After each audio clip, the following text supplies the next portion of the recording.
नमस्ते, स्वागत है आप सभी का हमारे इस चैनल में। आज हम बात करने वाले हैं मीमांसा दर्शन के बारे में। मीमांसा दर्शन एक आस्तिक दर्शन है जो कि वेद पे पूर्णतः आधारित है। यह वेद की सभी मान्यताओं को पूर्णतः ग्रहण करता है। वेद के दो अंग हैं, वे हैं ज्ञान कांड और कर्म कांड। वेद के ज्ञान कांड की मीमांसा वेदांत दर्शन में हुई है, जबकि वेद के कर्म कांड की मीमांसा मीमांसा दर्शन में हुई है।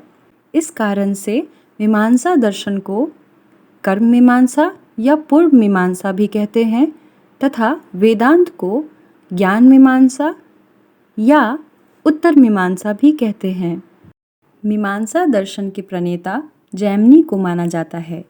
मीमांसा दर्शन को 3 भागों में विभक्त किया जा सकता है: प्रमाण विचार, तत्व विचार एवं धर्म विचार।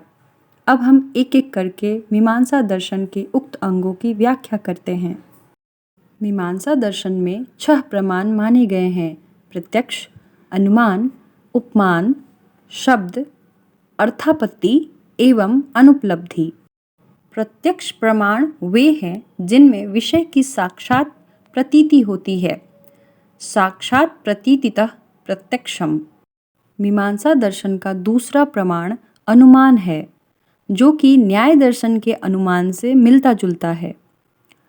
अनुमान शब्द का विश्लेषण करने पर इस शब्द को 2 शब्दों का योगफल पाते हैं, जो कि अनु और मान है। अनु का अर्थ पश्चात और मान का अर्थ ज्ञान होता है।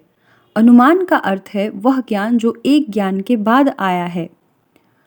प्रत्यक्ष प्रमाण ही अनुमान प्रमाण का आधार है, अर्थात जो ज्ञान प्रत्यक्ष रूप से हम प्राप्त करते हैं उसी के आधार पर हम अनुमान ज्ञान की प्राप्ति करते हैं। तीसरा प्रमाण है उपमान। उपमान जन्य ज्ञान तब होता है जब हम पहले देखी हुई वस्तु के समान किसी वस्तु को देखकर यह समझते हैं कि स्मृत वस्तु प्रत्यक्ष वस्तु के समान है, अर्थात ज्ञात वस्तु के सादृश्य के आधार पर अज्ञात वस्तु का ज्ञान करना, यही उपमान कहलाता है। चौथा प्रमाण है शब्द।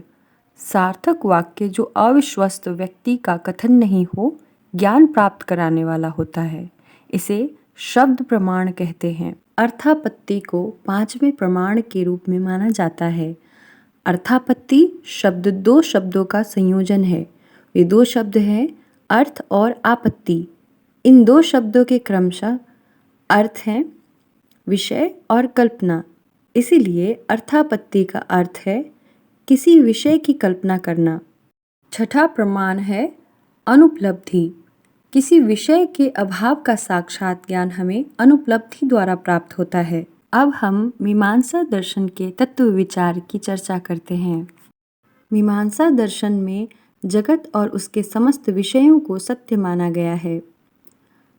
प्रत्यक्ष जगत के अतिरिक्त मीमांसा आत्मा, स्वर्ग, नरक, वैदिक यज्ञ के देवताओं का अस्तित्व भी स्वीकार करते हैं। मीमांसक प्रमाणों की सत्ता को मानते हैं। मीमांसा के मतानुसार कर्म के नियम द्वारा परमाणु गतिशील होते हैं। इसका फल यह होता है कि जीवात्माओं को कर्म फल भोग कराने योग्य संसार बन जाता है। आत्मा को मीमांसा दर्शन में एक द्रव्य माना गया है जो चैतन्य गुण का आधार है। अब हम मीमांसा दर्शन के धर्म विचार की चर्चा करते हैं। मीमांसा दर्शन का धर्म विचार कर्मफल सिद्धांत पर आधारित है। कुछ मीमांसकों के मतानुसार स्वर्ग ही जीवन का चरम लक्ष्य माना गया है। स्वर्ग को दुख रहित शुद्ध सुख का स्थान कहा गया है। स्वर्ग की प्राप्ति कर्म के द्वारा ही संभव है। मीमांसा वैदिक कर्मकांड को ही धर्म मानती है।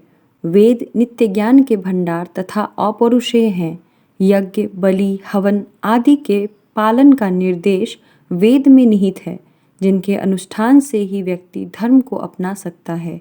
अतः धर्म का अर्थ वेद विहित कर्तव्य है तथा जिन कर्मों पर वेद में निषेध दिया गया है उनका परित्याग आवश्यक है। मीमांसा दर्शन में 5 प्रकार के कर्म बताए गए हैं: नित्य कर्म, नैमित्तिक कर्म, काम्य कर्म, निषिद्ध कर्म एवं प्रायश्चित कर्म।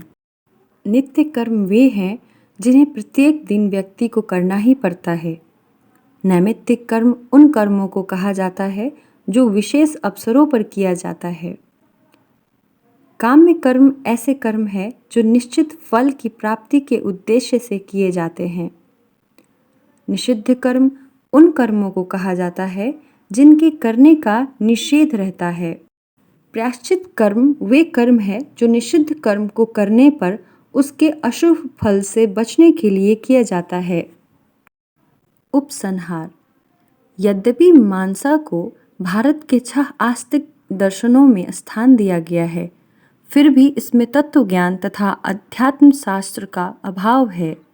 इसमें परम तत्व जीव और जगत से संबंध में विवेचन नहीं हुआ है।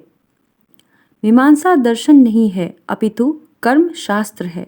इसमें कर्म के प्रकार एवं विधियों का उल्लेख हुआ है। आशा है मीमांसा दर्शन पर आधारित ये संक्षिप्त वीडियो आपको पसंद आई होगी। इसे लाइक एवं शेयर करें। हमारे चैनल को सब्सक्राइब करें ताकि अन्य आने वाले जो वीडियोस हैं वो आपको मिलते रहें।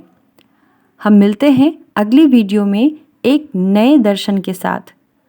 आपका दिन शुभ हो।